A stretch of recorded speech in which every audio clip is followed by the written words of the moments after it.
Hello everyone, I welcome to all of you in this video. ठीक है, तो आज की वीडियो से क्या है, हम जो राजस्थान का सबसे इंपॉर्टेंट डॉक्यूमेंट है जो गवर्नमेंट द्वारा रिलीज किया जाता है हर साल, उसको पढ़ना शुरू करेंगे, जो है इकोनॉमिक रिव्यू, यानी राजस्थान की जो आर्थिक समीक्षा है 2025-26।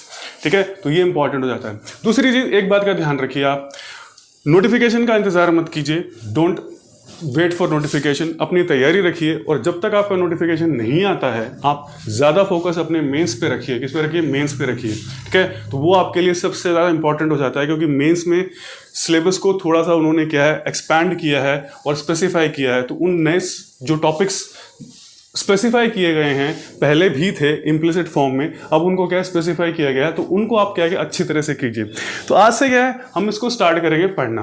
ठीक है, तो पहली बात हम बात कर लेते हैं कि भी इसे आपको पढ़ना कैसे है, how you have to approach the economic review of Rajasthan. ठीक है, तो सबसे पहले हम बात कर लेते हैं कि इसको किस तरह से काम करना है। ठीक है, अब आप ध्यान रखिएगा कि ज्यादातर क्या है कि फोकस जो जिनका रहता है वो होता है आरए स्टूडेंट्स।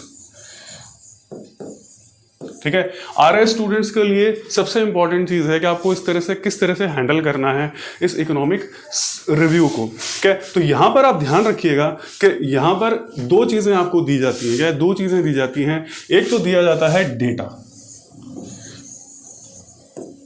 ठीक है, एक तो दिया जाता है डेटा दिया जाता है कि भी ठीक है, राजस्थान कहाँ स्टैंड करता है अगर इंडिया की कंडीशन देखें, और अगर इंटरनली देखें तो डिस्ट्रिक्ट्स कहाँ स्टैंड करते हैं और चीज़ें, ये सारा का सारा क्या है, डेटा के अंदर आता है। क्या था? डेटा के अंदर आता है।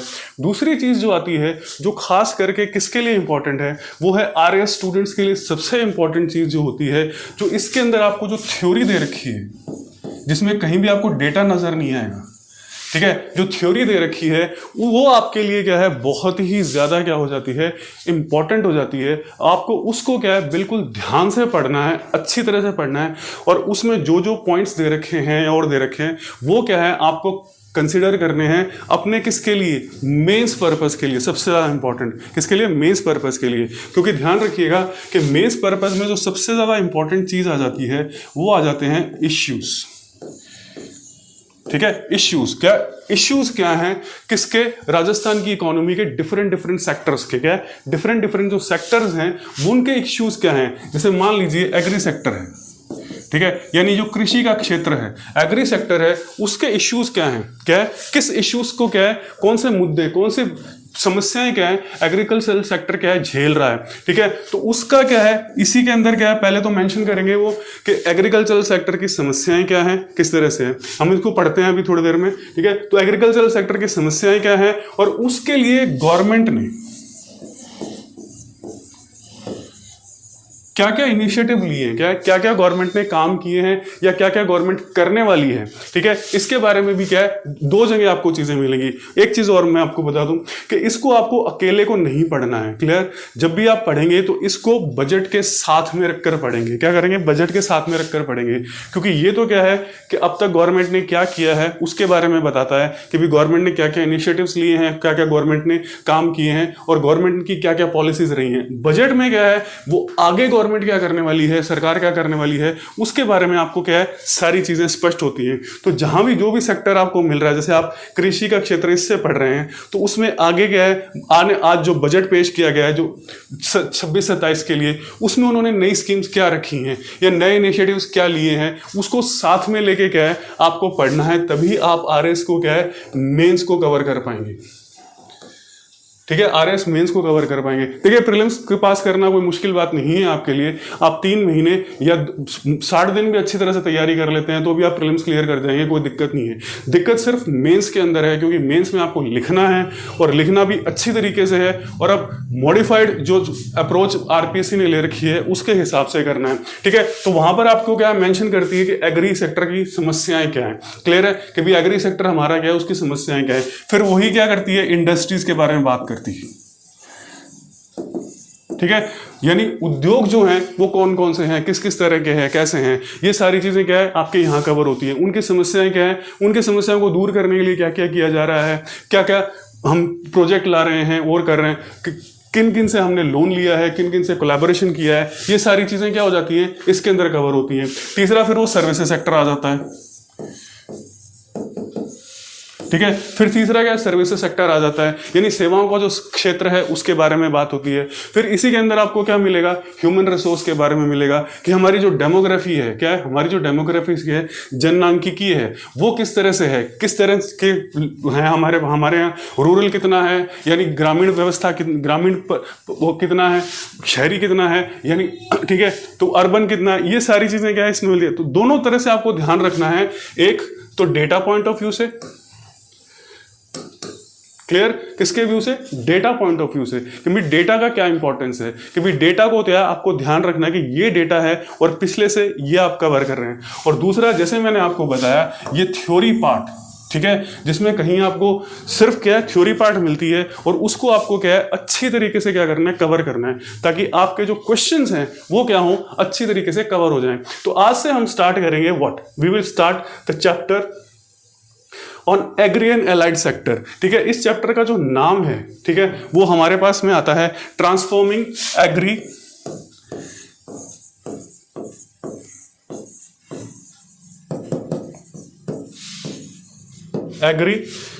Food system.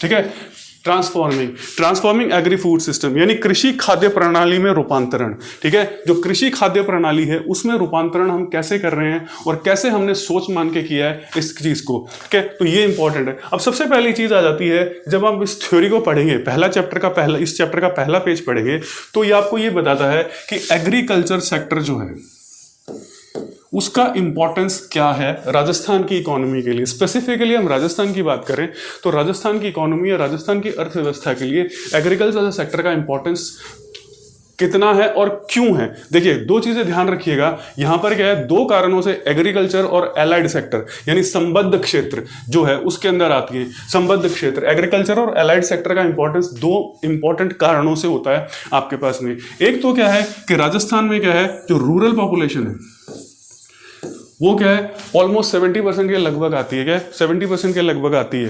ठीक है, तो उस वजह से भी क्या है कि एग्रीकल्चरल और एलाइड सेक्टर का इंपॉर्टेंस क्या हो जाता है, बहुत ज्यादा हो जाता है। और दूसरा, जो राजस्थान की जो ज्योग्राफी है उसकी वजह से भी क्या है कि एग्रीकल्चरल सेक्टर जो है उसका इंपॉर्टेंस भी क्या हो जाता है, एलाइड सेक्टर का बहुत ज्यादा हो जाता है। ठीक है, क्योंकि राजस्थान में क्या है, बहुत 61% क्या है, डेजर्ट है, फिर हिली एरियाज हैं, ठीक है, और दूसरे एरियाज हैं। तो इस तरह से क्या है कि राजस्थान में उतना डेवलपमेंट नहीं है। अगर हम फिजिकली तौर पे देखें तो उतना ज़्यादा डेवलपमेंट नहीं है कि हम इसको क्या है पूरी तरीके से इंडस्ट्रीज या और दूसरा, राजस्थान में इंडस्ट्रीज का जो सिस्टम है वो काफ़ी ज़्यादा क्या है, कंसंट्रेटेड है कुछ ही एरियाज के अंदर। ठीक है, और वेस्टर्न राजस्थान है, वहां तो ऑलमोस्ट इंडस्ट्रीज क्या है ही नहीं। क्या है, इंडस्ट्रीज है ही नहीं। एक क्या हमारी रिफाइनरी जरूर सेटअप हो रही है, किसमें, बाड़मेर में। और अगर बाकी हम देखें तो वहां पे वेस्टर्न राजस्थान के अंदर इंडस्ट्रीज क्या है, बहुत ही ज्यादा क्या है, कम हो जाती हैं। तो इसीलिए ध्यान रखिएगा, रूरल और ज्योग्राफी, ये दो कारणों से क्या होता है कि एग्रीकल्चरल और एलाइड सेक्टर का जो इंपॉर्टेंस है वो राजस्थान के लिए बहुत ज्यादा हो जाता है, क्या हो जाता है। ठीक है, और इसी कारण से क्या है कि राजस्थान में जो एग्री सेक्टर है वो एम्प्लॉयमेंट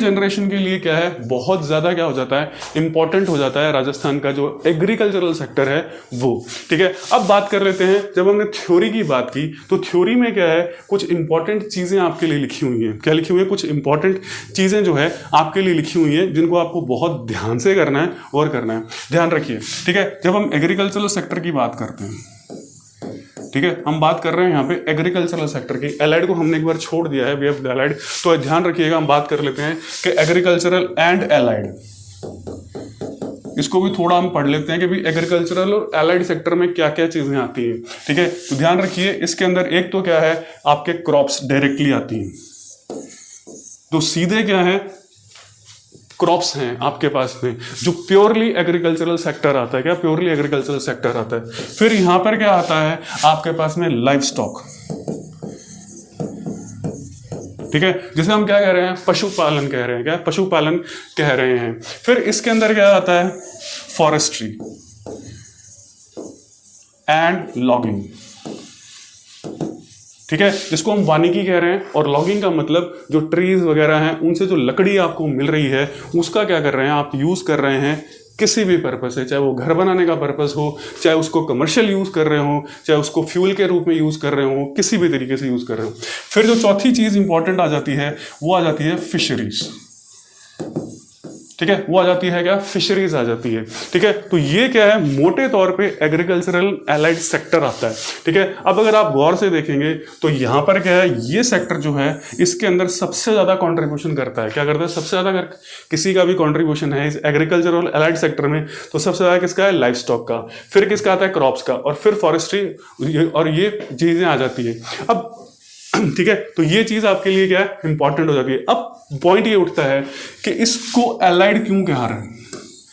ठीक है, हम एग्रीकल्चरल के साथ इसको एलाई क्यों कर रहे हैं, या एलाइड क्यों सेक्टर क्यों कहा जा रहा है, व्हाई इट इज, इसको क्लब करके हम कह रहे हैं कि एग्री एंड एलाइड सेक्टर ये के अंदर आती हैं। तो ध्यान रखिएगा, ये सारे के सारे क्या है, इंटरकनेक्टेड है, क्या है, एक दूसरे से जुड़े हुए हैं, अलग अलग नहीं है। क्लियर है, ठीक है, क्योंकि लाइफ स्टॉक का पूरा डिपेंडेंस किस पे होता है, फॉडर के ऊपर। यानी जो क्या हो रहा है, फॉडर मिल रहा है उसको, खाद्य पदार्थ मिल रहा है उसको, घास वगैरह जो कुछ भी मिल रही है, वो फॉडर सिस्टम कहां से आ रहा है, एग्रीकल्चरल सेक्टर से। और यहां से क्या है, उसे क्या मिल रहा है, मैन्योर मिल रहा है, खाद मिल रही है। ठीक है, मैन्योर मिल रही है। और आजकल क्या है, जब हम थोड़ा सा एडवांस लेवल पे जा रहे हैं तो वहां पर क्या है, बायोगैस मिल रही है। ठीक है, जो एग्रीकल्चरल सेक्टर को क्या कर रही है, सप्लीमेंट कर रही है, सपोर्ट कर रही है। ठीक है, फॉरेस्ट्री, वानिकी या एग्रो फॉरेस्ट्री जिसको हम कह रहे हैं। ठीक है, एग्रीकल्चर के साथ क्या फॉरेस्ट भी कर रहे हैं, क्या कर रहे हैं, फॉरेस्ट को भी कर रहे हैं। तो ये चीज हो जाती है। और फिशरीज में क्या है, जो मछली पालन है वो एक्चुअली क्या होता है कि जहां पर इरिगेशन की फैसिलिटी है। ठीक है, यहां पर क्या, इरिगेशन की फैसिलिटी है, क्लियर, इरिगेशन की फैसिलिटी है, यानी डैम्स बने हुए हैं, रिजर्वायर्स बनी हुई हैं, ठीक है, बांध बने हुए हैं या टंकियां बनी हुई हैं। तो वहां पर क्या है कि इसको एग्री सेक्टर को एक्स्ट्रा इनकम देने के लिए, क्या है, एग्री सेक्टर को एक्स्ट्रा इनकम देने के लिए वहां पर क्या है, फिश पालन, मछली पालन, श्रिम्प पालन, इनको क्या है, सरकार सपोर्ट कर रही है। जिससे क्या है, जिससे क्या हो कि जो एग्रीकल्चरल सेक्टर से रिलेटेड जितने भी लोग हैं या जो उससे जुड़े हुए हैं उनकी इनकम में क्या है, एक्स्ट्रा फायदा हो, एक्स्ट्रा इजाफा हो। ठीक है, तो यहां पर क्या है, दो कंट्रीज इंपॉर्टेंट आ जाते हैं, ध्यान रखिएगा। एक तो इंडिया, ठीक है, इस कंडीशन के अंदर एक तो आता है इंडिया आता है, और एक आता है वियतनाम। ठीक है, तो ये क्या है, जो श्रिम्प और आपके ये जो चीजें होती हैं ना, ठीक है, तो ये काफी ज्यादा क्या कर रहे हैं, वर्ल्ड को क्या कर रहे हैं, एक्सपोर्ट कर रहे हैं, क्या कर रहे हैं, एक्सपोर्ट कर रहे हैं। तो ये इंपॉर्टेंट हो जाता है कि इसको एग्री को एलाइड सेक्टर क्यों कहते हैं। आपसे पूछ सकते हैं ये चीज को कि भी इन सेक्टर्स को एलाइड सेक्टर क्यों कहा जाता है, why we are saying that it is an allied sector. तो देखिए, अब हमने कोई डेटा की बात नहीं की, we are talking about data. हम सिर्फ क्या है, सिर्फ बेसिक्स की बात कर रहे हैं जो आरएस के अंदर हमारे लिए क्या हो जाते हैं, इंपॉर्टेंट हो जाते हैं। ठीक है, अब जो इंपॉर्टेंट चीज यहां पर लिखी गई है वो कुछ इश्यूज के बारे में लिखा गया है। क्या लिखा गया है, एग्रीकल्चर से रिलेटेड जो इश्यूज हैं उस इश्यूज के बारे में लिखा गया है। जब आपका फर्स्ट चैप्टर का फर्स्ट पेज आता है तो उसके अंदर क्या है, एग्रीकल्चर से रिलेटेड कुछ इश्यूज लिखे गए हैं। और वो इश्यूज आपके पास में आते हैं कि राजस्थान में कि जो एग्रीकल्चरल की जो समस्या है वो है एरिड, कि एरिड एंड सेमी एरिड। ठीक है, यानी शुष्क और अर्ध शुष्क जो है राजस्थान की जो मट्टी है, जलवायु है, वो है। ठीक है, क्लाइमेट है। इसलिए क्या है, एग्रीकल्चरल को क्या है, प्रॉब्लम है, वाटर बारिश नहीं होती है या और नहीं होती, ये चीजें क्या। दूसरी जो समस्या आती है वो आती है आपके पास में फ्रेगमेंटेड लैंड होल्डिंग्स।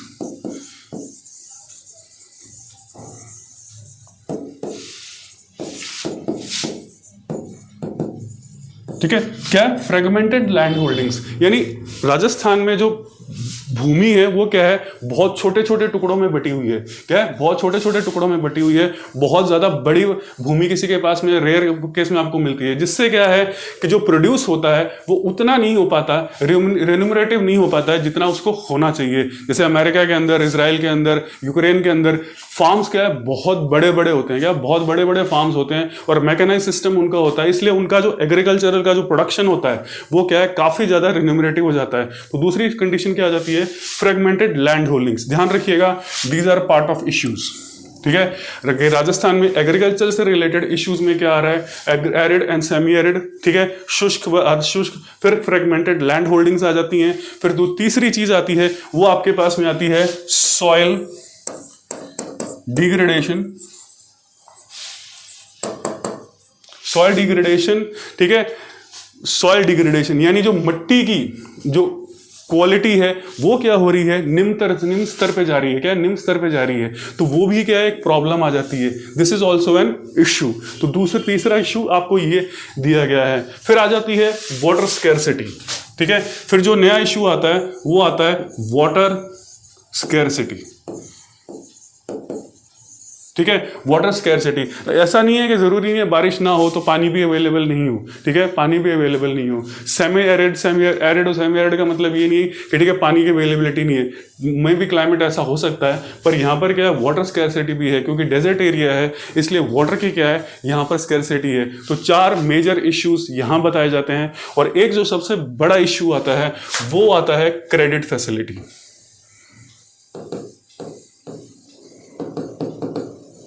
क्लियर, क्या आता है, क्रेडिट फैसिलिटी आती है। क्या आती है, क्रेडिट फैसिलिटी आती है, ठीक है। तो ये इंपॉर्टेंट आ जाती है कि एग्रीकल्चर को जो क्रेडिट मिल रहा है वो उतना नहीं मिल पा रहा है या सिस्टमैटिक नहीं मिल पा रहा है। उसका कारण यही है कि जो लैंड होल्डिंग्स है वो काफ़ी फ्रेगमेंटेड हैं, काफ़ी छोटी हैं और उनके पास में उतनी ज़्यादा रिसोर्सेज नहीं हैं, जिससे क्या है उनको इंस्टीट्यूशनल यानी बैंक्स और जो फाइनेंस कंपनीज हैं और हैं वो उनको क्या है लोन प्रोवाइड करें सस्ते इंटरेस्ट के ऊपर, क्या सस्ते इंटरेस्ट के ऊपर। तो ये मेन इश्यूज आते हैं किसमें, एग्रीकल्चर से रिलेट करके, ठीक है। और इन्हीं को क्या है जब एड्रेस किया जाता है, क्या एड्रेस किया जाता है, तो 2 सिनारियो होते हैं या 2 सिचुएशन पे या 2 कंडीशन पे क्या है एड्रेस किया जाता है। एक तो है जब बात होती है वो पोस्ट हार्वेस्ट की,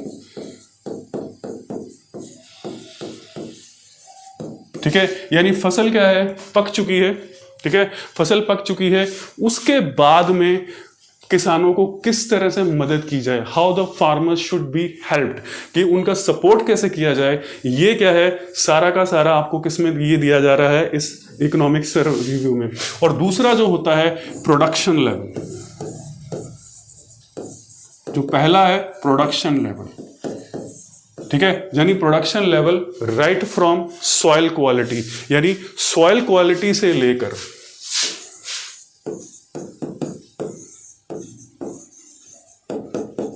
ठीक है, सॉइल क्वालिटी से लेकर क्वालिटी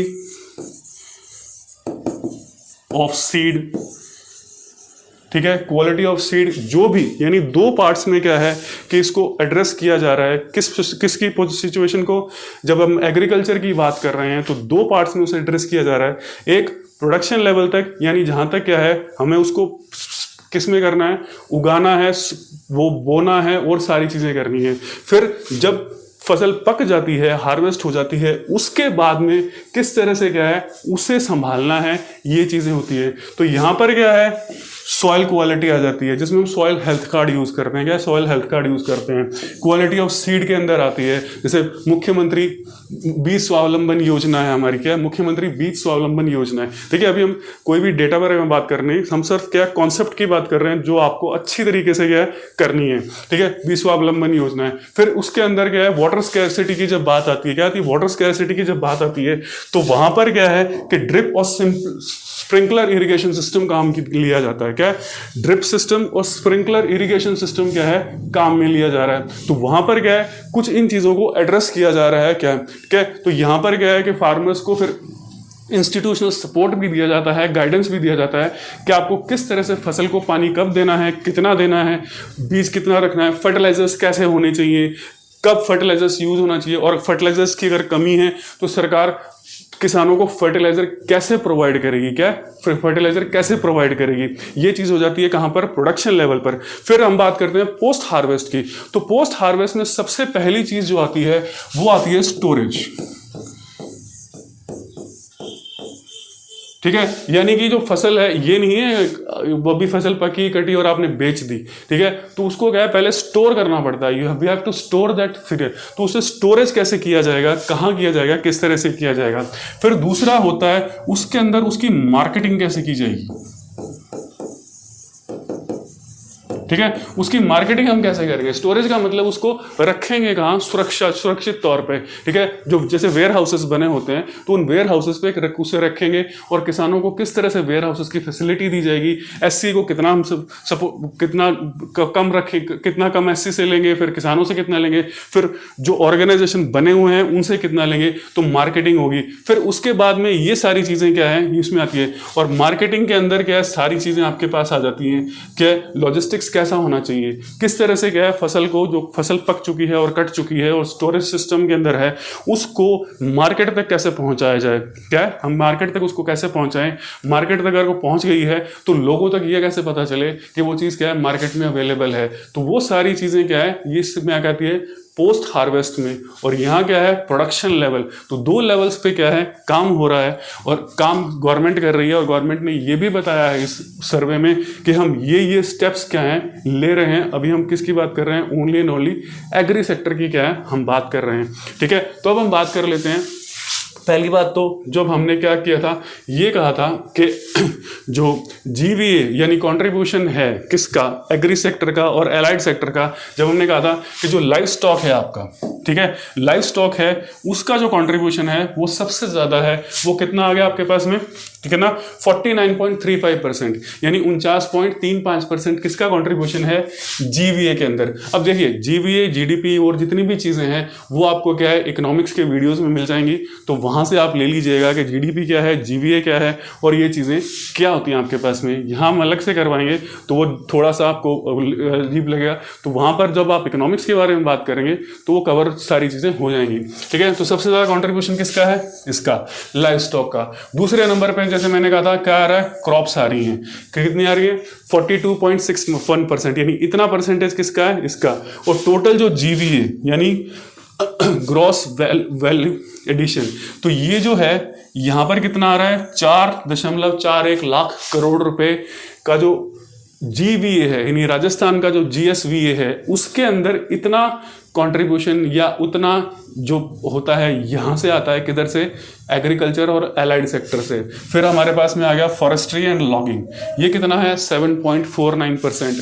फिर क्या आ जाता है फिशरीज 0.54%। तो यहां भी क्या है आपसे सवाल पूछा जा सकता है कि कौन सा सबसे ज्यादा क्या कर रहा है, कंट्रीब्यूट कर रहा है किस में, जीवीए के अंदर, ठीक है। तो ये तो हुआ कंट्रीब्यूशन का सेक्टोरियल यानी क्षेत्रीय स्तर पर जो कंट्रीब्यूशन है वो किस तरह से का है एलाइड्स और इसके अंदर। और ये ध्यान रखिएगा करंट प्राइजेस पे है, क्लियर, करंट प्राइजेस पर है। और दूसरा यहां पर एक चीज दी हुई है एडवांस्ड एस्टिमेट्स, हम क्या है प्रपोज कर रहे हैं कि 25-26 यानी मार्च तक जो है वो इस तरह से रहेगा, यानी 31 मार्च तक ये चीजें क्या रहेंगी, इस तरह से रहेंगी, ठीक है। तो ये ध्यान रखिएगा आप,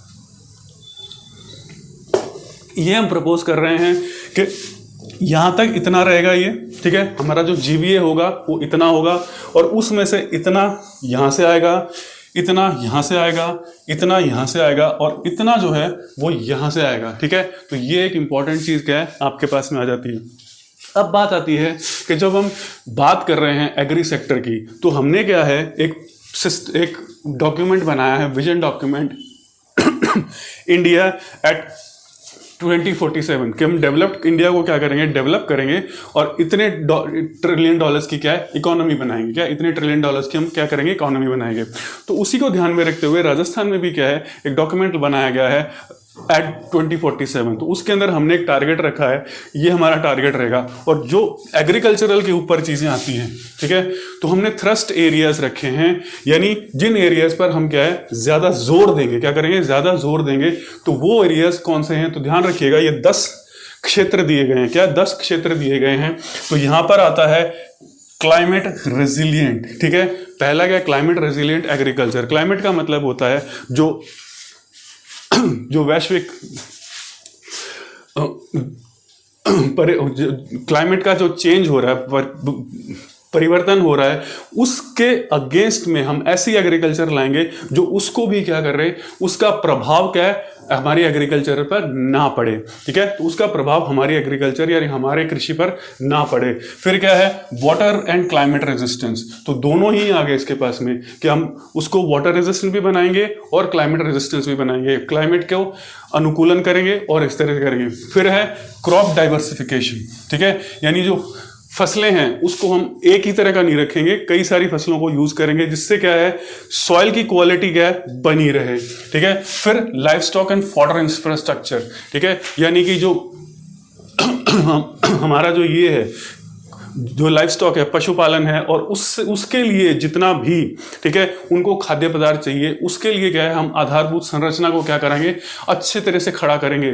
ठीक है, फिर क्या है फिशरीज डेवलपमेंट, और इसको भी क्या है काफी ज्यादा क्योंकि स्ट्रेस देता है, क्योंकि ये क्या है इसमें एक्स्ट्रा कुछ भी करने की जरूरत नहीं होती। क्या है एक्स्ट्रा कुछ भी करने की जरूरत नहीं होगी, सिर्फ क्या आपके पास अवेलेबिलिटी है, इरिगेशन सिस्टम है, पॉन्ड्स है, डैम्स है, और उसके अंदर सिर्फ क्या है सीड्स, उसकी सीड्स डालनी है, किसकी, फिशेस की, श्रिम्प्स की और इनकी, तो उसको भी क्या है डेवलप किया जाएगा। फिर यह क्या है हाईटेक फार्मिंग। ठीक है, हाईटेक फार्मिंग यहां इंपॉर्टेंट आ जाता है। हाईटेक फार्मिंग जैसे अभी क्या है नमो ड्रोन दीदी काम का वो चल रहा है, प्रोजेक्ट है नमो ड्रोन दीदी, जिसमें क्या होता है कि उन्हें ड्रोन दिया जाता है और ड्रोन से क्या है पेस्टिसाइड्स क्या स्प्रे किए जाते हैं, और उससे क्या होता है कि जहां जरूरत होती है सिर्फ वहीं क्या है पेस्टिसाइड्स या जितने भी हैं वो स्प्रे किए जा रहे हैं, जिससे क्या हो रहा है बचत हो रही है पेस्टिसाइड्स की। जब पेस्टिसाइड्स की बचत हो रही है तो उससे क्या है फार्मर्स का जो पैसा है वो बच रहा है, और दूसरा जब पिन पॉइंट प्रिसिशन से काम हो रहा है तो समय भी क्या हो रहा है बच रहा है, और दूसरा ये हो रहा है कि जो नमो ड्रोन दीदियां हैं उनको भी क्या है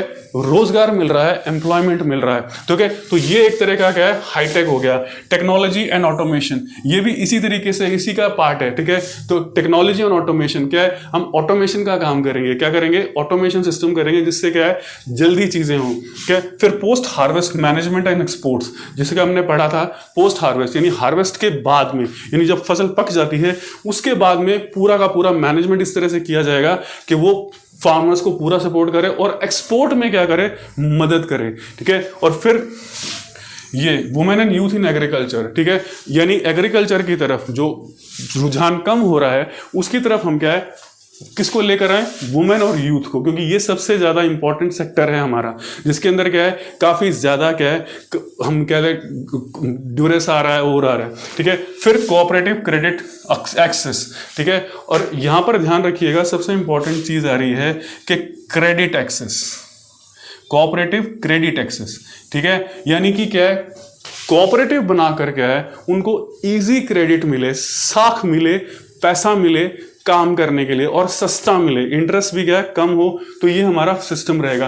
तो ये 10 एरियाज क्या है इन पर फोकस करके हमने 2047 का क्या बनाया है, एक विजन बनाया है, और राजस्थान को क्या करना है एक एग्रीकल्चरल हब के रूप में बनाना है। क्या है एग्रीकल्चरल हब के रूप में बनाना है, जो ना केवल क्या है हमारे स्टेट को ही सपोर्ट करे या हमारे स्टेट की पॉपुलेशन को ही सपोर्ट करे, बल्कि क्या करे ठीक है वो इंडिया को भी क्या है जो इंडिया ने ओवरऑल लेवल पे क्या है जो टारगेट रखा है उसको भी क्या है असिस्ट किया जाए, सपोर्ट किया जाए। तो ये ध्यान में रखते हुए ये सारी चीजें क्या है की जा रही हैं। अब ध्यान रखिएगा हम जैसे काम कर रहे हैं इसी तरीके से करेंगे, जितना डेटा की हमें यहां जरूरत होगी हम उतना यूज करेंगे, बाकी डेटा क्या है आपको रिटर्न फॉर्म में मिल जाएगा, और जो भी इंपॉर्टेंट डेटा होगा वो होगा, और इंपॉर्टेंट डेटा हम यहाँ कवर कर लेंगे। हमारा कवर करने का मकसद यही रहेगा कि RAS मेंस के अंदर आपको क्या क्या चीजें इंपॉर्टेंट है, ताकि आप आंसर को कर पाएं और आंसर में क्या लिखना है ये आपको समझ में आ जाए कि इस तरह से क्या है इकोनॉमिक रिव्यू या इकोनॉमिक सर्वे को क्या करना है आपको यूज करना है और करना है। ये नहीं है कि हम सिर्फ डेटा को क्या कर रहे हैं रटते जा रहे हैं, डेटा रटने से आपका RAS मेंस जो होगा वो कवर नहीं होगा।